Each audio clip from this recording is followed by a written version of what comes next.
So, I don't know if you guys actually know this, but I'm Hmong, not Mongolian. Nice try, though.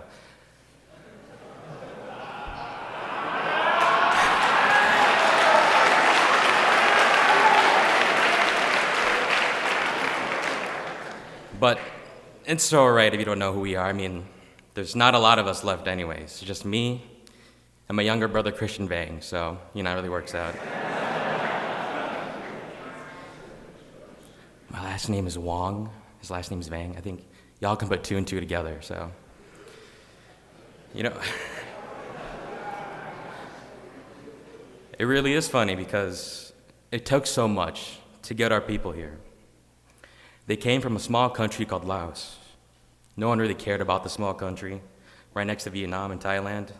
The Hmong, we weren't even Laotian. We were just a small group of people living in huts, only ever needing to worry about their crops and land. And then everything changed. Men from a neighboring country called Vietnam attacked and killed friends and family, all in the name of an idea: communism. For a group of uncivilized savages, as the Lao, Thai, and Vietnamese would call us, we were afraid, and our anger towards communism and the Vietnamese grew. But we had hope. A group of people with white skin who spoke a different language and had seemingly magical weapons that could kill people from the ground and the sky came and saved us. The Hmong learned that these people were called the French, and they promised to help, but they left. And yet again, the Hmong were lost, but hope still existed. Another group of white people came to save the Hmong, Americans, and this time they came to teach and give us weapons. We went from using hoes and wheelbarrows to plant crops to using M16s to kill people. Instead of fairy tales and Disney movies, I listened to these stories ever since I was born. There's so much to say and learn, but it'll never be enough.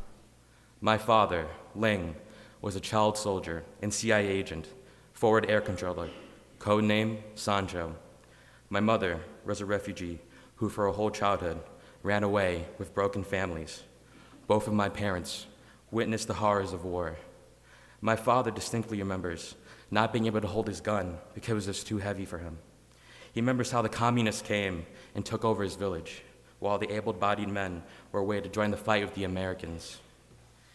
He convinced his cousin to run away from at night to go and find their fathers. They successfully escaped, but years later, when they came back to see their home, it was gone.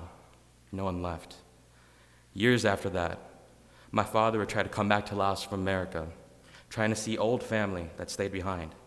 But at the gates of the airport into Laos, they ran his ID and told him to go back to America.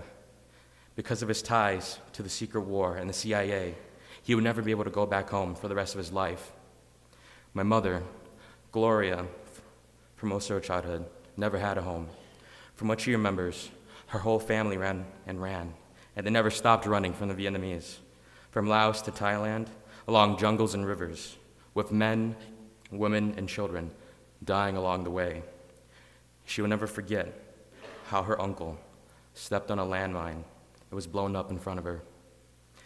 He lived, but they couldn't help him, so they left him to die. In my mother's experience of the secret war, there was only pain and suffering. Her journey to America was one of leaving everything behind: a home, friends, family, and the Hmong themselves. She remembers many families would be starving or injured, where they're all trying to escape, but no one could help. They would routinely be ambushed by the northern Vietnamese, with many Hmong being killed, injured, or separated. But when you have to run, there's no time to wait for someone who's been shot or hurt. Children would be left behind, with their parents telling them that they would come back for them with food and water later. My mother would hear those same parents' cries every night, while she thought to herself, could my family leave me too? Many years after this, in America, I remember coming home from elementary school when I was probably in first or second grade. I came home and asked my parents to help me with some math homework. My mother came over to me and looked over my work and told me, Colby, I can't help you. I'm too stupid. I didn't go to elementary school. While I was going to school or my friends' homes, even watching television, I realized how different my family was, not only culturally, but how my siblings and I's lives differed compared to them. I remember waking up from a nightmare once, and I went to tell my parents, namely my father, who comforted me while I was afraid. They both told me that nightmares are common, all the things parents would normally say. It's okay, we have nightmares too, Colby. I didn't realize until years later, and while speaking to them about this, that all their nightmares are of Laos, of pain, death, and the secret war. In the end, the Hmong could not drive away the northern Vietnamese, not without the support of the Americans who pulled out of the war. They couldn't fight anymore, said my father when asked. They told us that they couldn't fight anymore, so only high-ranking Hmong officials would be able to escape, such as my father. No one else could come. Anyone else would have to escape to America on their own. It was only until later that the Hmong people realized that no one would talk about this conflict. No one knew who we were. We were just chinks. The American people knew nothing. Congress knew nothing, not even the president. Our secret wars fought because the Americans and the Vietnamese crossed over into other lands such as ours.